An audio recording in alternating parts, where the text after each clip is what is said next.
चलू देव घर पिया लह के कावरियो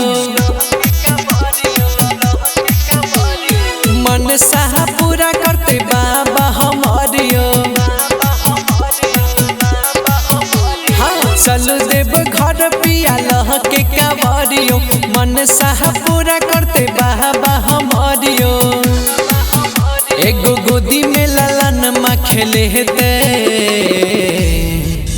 चल सुल्तानगंज से उठेबे जाके देवो घर में हम चढ़ेबे। चल सुल्तानगंज से उठेबे जाके देवो घर में हम चढ़ेबे।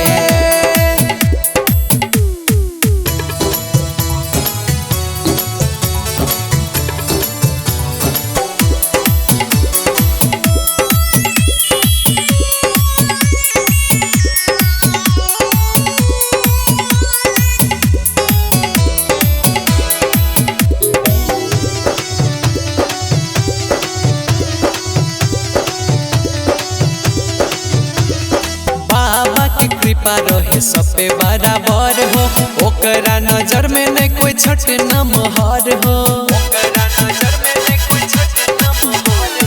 बाबा के कृपा रहे सब पे बराबर हो ओकरा नजर में नहीं कोई छोट न मोहर हो। चलू न पिया के डेग न मोहरियो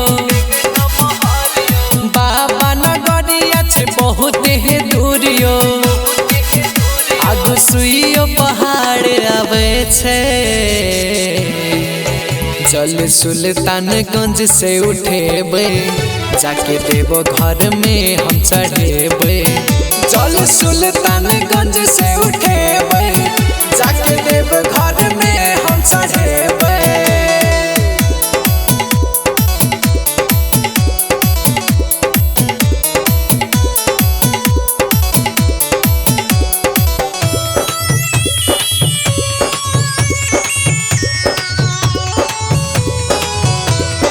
भोला बाबा रहे नहसा में मातल बाघ के छाल सब बदन ओकर झाँपल।